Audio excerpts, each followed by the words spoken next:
বিসমিল্লাহির রহমানির রহিম। প্রিয় অর্থনীতি অনার্স 2022-23 সেশনের শিক্ষার্থীদেরকে জানাচ্ছি শুভেচ্ছা ও অভিনন্দন। কারণ ইতিমধ্যে তোমরা দ্বিতীয় বর্ষের পরীক্ষা সম্পন্ন করেছো। আগামী জানুয়ারি মাস থেকে তোমাদের তৃতীয় বর্ষের ক্লাস কার্যক্রম শুরু হতে যাচ্ছে। আজ আমরা আলোচনা করব অর্থনীতি তৃতীয় বর্ষে বিষয়সমূহ নিয়ে এবং কিভাবে তোমরা পড়াশোনা করলে তৃতীয় বর্ষে ভালো একটা রেজাল্ট পাবে। আমি আগেই বলে রাখছি যে অর্থনীতি এই অনার্স তৃতীয় বর্ষের সাথে অর্থনীতি অনার্স চতুর্থ বর্ষের অনেক বিষয় জড়িত রয়েছে। যদি তোমরা তৃতীয় বর্ষের পড়াগুলো যদি সুন্দরভাবে পড়তে পারো তাহলে তোমরা চতুর্থ বর্ষে প্রায় 30% মার্ক তোমরা তৃতীয় বর্ষ থেকে পেয়ে যেতে পারো। তার জন্য তোমাদের সহজ হয়ে যাবে। তাহলে প্রথমে আমি আলোচনা করব অর্থনীতি তৃতীয় বর্ষের যে বিষয়সমূহ রয়েছে সেই বিষয়সমূহ নিয়ে। প্রথমে বিষয়টি হচ্ছে ইন্টারমিডিয়েট সামষ্টিক অর্থনীতি, অর্থাৎ আমরা প্রথম বর্ষে যে তোমার যে বেসিক সামষ্টিক অর্থনীতি পড়েছি সেই বেসিক সামষ্টিক অর্থনীতির থেকে আরও ভালো ধারণা নেওয়ার জন্য আমাদের ইন্টারমিডিয়েট সামষ্টিক অর্থনীতি পড়তে হবে। অর্থাৎ বেসিক যে আমরা সামষ্টিক অর্থনীতি পড়েছিলাম সেটা বিস্তারিত আলোচনা এখানে ইন্টারমিডিয়েট সামষ্টিক অর্থনীতিতে রয়েছে। তারপর রয়েছে অর্থনীতির জন্য পরিসংখ্যান, অর্থাৎ অর্থনৈতিক তথ্যগুলো আমরা কিভাবে পরিসংখ্যানের মাধ্যমে বিশ্লেষণ করতে পারি তার জন্য আমাদের রয়েছে অর্থনীতির জন্য পরিসংখ্যান। তৃতীয়ত রয়েছে বাংলাদেশের অর্থনীতি, অর্থাৎ বাংলাদেশের যে অর্থ ব্যবস্থা এবং অর্থনীতিগুলো কী কী হয়ে থাকে, বাংলাদেশের অর্থনীতি থেকে অবস্থা কীরকম সেই বিষয় নিয়ে হচ্ছে বাংলাদেশের অর্থনীতি অধ্যয়ন করে থাকে। চতুর্থ রয়েছে উন্নয়ন অর্থনীতি, অর্থাৎ উন্নয়ন সম্পর্কিত বা প্রবৃত্তি সম্পর্কিত যে তথ্যগুলো রয়েছে সেটাতে আলোচনা করে উন্নয়ন অর্থনীতির। তারপর রয়েছে যারা আন্তর্জাতিক বাণিজ্যের সাথে জড়িত হতে চাও বা আন্তর্জাতিক বাণিজ্য বুঝতে চাও তাদেরকে বুঝতে হবে আন্তর্জাতিক অর্থনীতি 1। এই বিষয়টা অনেক গুরুত্বপূর্ণ।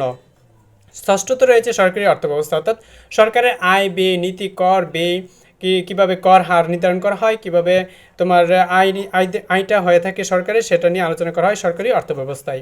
তারপর রয়েছে নগর অর্থনীতি, অর্থাৎ নগরের যে অর্থব্যবস্থা বা নগর পরিকল্পনার ক্ষেত্রে যে নগর অর্থনীতি ব্যবস্থা রয়েছে সেক্ষেত্রে নগর অর্থনীতি। এবং কৃষি, সর্বশেষ রয়েছে কৃষি ও গ্রামীণ অর্থনীতি। কৃষি ও গ্রামীণ অর্থনীতি, যেখানে গ্রামীণ সমাজের কৃষি ক্ষেত্রে যে অর্থব্যবস্থা চালু রয়েছে বা গ্রামীণ ক্ষেত্রে যে অর্থব্যবস্থা চালু রয়েছে সেখানে আলোচনা করা হয়। অর্থাৎ মোটামুটি যে 8টি বিষয় রয়েছে সেইগুলো যদি তোমরা সম্পূর্ণভাবে শেষ করতে পারো তাহলে তোমাদের রেজাল্ট তো ভালো আসবে। তারপরও কী হবে যে চতুর্থ বর্ষে আমাদের পড়াশোনা এক ধাপ এগিয়ে যাবে। এখন এই বইগুলো আমরা কিভাবে শেষ করব। এখন দেখা যাচ্ছে যে ছেলেমেয়েরা পরীক্ষা রুটিন দেওয়ার পর বই খুলে পড়াশোনা শুরু করে, যেখানে তাদের চাপটা বেশি হয়। আমি সবসময় একটা কথা বলি, প্রতিকার থেকে প্রতিরোধ ভালো। যেখানে তুমি প্রতিকার করতে চাও, যেখানে রুটিন দেওয়ার পর তুমি যদি পড়াশোনা শুরু করো তোমার চাপটা বেড়ে যায়, তুমি বুঝতে পারবে না সম্পূর্ণটা, তারপর তোমার রেজাল্টটা খারাপ হবে। আর তুমি যদি বছরের শুরু থেকে যদি 1-2 পৃষ্ঠা করে পড়ো বা একটা তথ্য করে পড়ো তাহলে দেখা যাবে যে সম্পূর্ণটা তুমি বুঝতে পারবে সহজে। তারপর কি হবে, তোমার চাপটা কমে যাবে। পরীক্ষার আগে যত রিল্যাক্স থাকা যাবে তোমার রেজাল্ট তত ভালো হবে। তাই আমি প্রথমে তোমাদেরকে বলবো যে তোমরা অল্প অল্প করে শুরু করো। প্রথমে শুরু করতে পারো ইন্টারমিডিয়েট সামষ্টিক অর্থনীতি। আর ইন্টারমিডিয়েট সামষ্টিক অর্থনীতির একজন ছাত্র হিসাবে তোমার অবশ্যই সামষ্টিক এবং ব্যষ্টিক অর্থনীতির ধারণা থাকতে হবে। সামষ্টিক এবং ব্যষ্টিক অর্থনীতির ধারণা যদি তোমার না থাকে তাহলে তুমি অর্থনীতি সম্পর্কে কিছু জানতে পারবে না। তাই অর্থনীতি মূলত সামষ্টিক এবং ব্যষ্টিক অর্থনীতি নিয়ে গড়ে ওঠে। তাই এই বিষয়টা তোমরা গুরুত্ব দিবা। আর দ্বিতীয়ত হচ্ছে অর্থনীতির জন্য পরিসংখ্যান। এই দুইটা তোমরা বেশি বেশি করে পড়বে, তাহলে দেখা যাবে কি এই দুইটাতে তোমাদের নম্বর পাওয়ার সম্ভাবনা সবচেয়ে বেশি থাকে। এই দুটা বিষয়ে তোমাদের প্লাস পাওয়ার সম্ভাবনা থাকে। আরেকটা রয়েছে আন্তর্জাতিক অর্থনীতি 1। আন্তর্জাতিক অর্থনীতি 1-এর প্রায় 40% পড়া তোমরা চতুর্থ বর্ষে পাবে। তাহলে তোমরা প্রথমে এই তিনটা বেশি গুরুত্ব দিবে, ইন্টারমিডিয়েট সামষ্টিক অর্থনীতি, অর্থনীতির জন্য পরিসংখ্যান এবং আন্তর্জাতিক অর্থনীতি 1।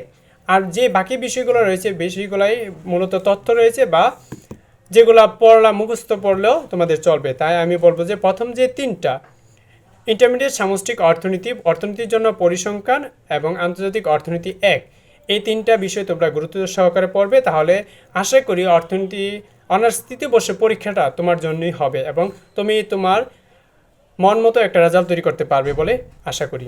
তাই প্রিয় শিক্ষার্থীরা ভিডিওটি দেখার জন্য অনুরোধ রইল। ধন্যবাদ সবাইকে।